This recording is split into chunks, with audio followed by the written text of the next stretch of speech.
Have you ever wondered about the true cost of a divorce on universal credit? If you receive universal credit, you may face less of a financial burden from divorce. Let's delve into the costs associated with a divorce in the UK. The divorce court application fee in England and Wales currently stands at £593, while in Scotland it is slightly lower. However, this fee is just one part of the overall cost. Additional expenses such as solicitor fees, mediation costs, finding new accommodation and moving costs can quickly add up. It's essential to consider the full picture when estimating the cost of a divorce. But can you get a divorce for free in the UK? Yes, it is possible for some people to qualify for financial assistance and obtain a free divorce. The cost of your divorce depends on personal circumstances and the agreement you and your soon-to-be ex-spouse reach regarding the division of assets and finances. What about getting a divorce for free if you're on universal credit? If you receive universal credit or have a low income, you may be eligible to get divorced for free. However, there are additional factors to consider, which we will expand upon further. One option is a DIY divorce, which involves you reducing the cost by handling the process without a solicitor. This approach works best when both parties are amicable and agree on how assets, finances, and childcare should be managed. However, the cheapest way to get a divorce varies depending on individual circumstances. Financial assistance may be available to cover some costs, making it important to explore your options thoroughly. Now let's discuss 3 practical ways to minimize the cost of divorce. First, you can apply for a divorce application fee waiver. In the UK, a divorce application fee must be paid, but individuals receiving benefits, including universal credit, can apply to have the fee waived or discounted. Specific criteria apply, such as having less than £3,000 in savings, if you're under 61. Those with a low income may also qualify for a fee waiver or reduction. It's even possible to get a refund if you've already paid the fee without realising financial support was available.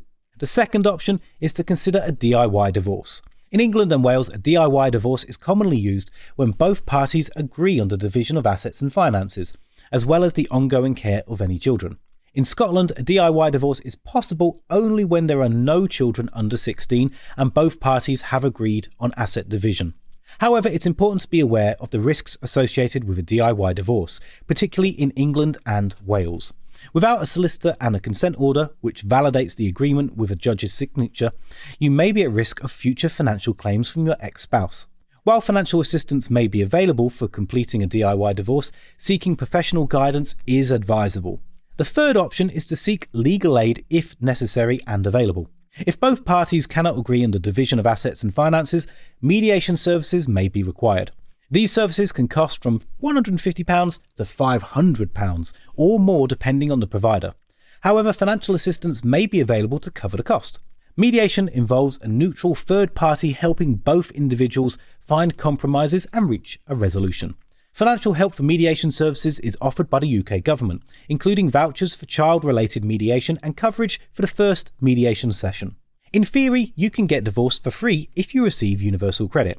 This involves qualifying for a court application fee waiver and reaching an agreement with your spouse without the need for mediation or further actions.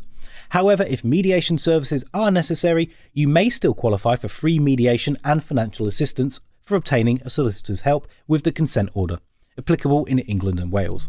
Remember, each person's circumstances are unique, so it's crucial to explore your options and seek professional advice if needed. Divorce can be a challenging process, but with the right support, it is possible to navigate it while minimising the financial burden. Even with the most amicable of divorces, it can still be worthwhile to consult with a solicitor for expert advice on how to proceed. These days, there's many online solicitors that work out cheaper and easier than meeting in person. JustAnswer, for example, only costs £5 for a trial, which could be far less than a traditional in-person appointment. One of my colleagues used their service and saved over £270 on an outstanding parking ticket. I've linked that offer in the description below, and if you use that, you'll also be supporting Money Nerd, so thank you.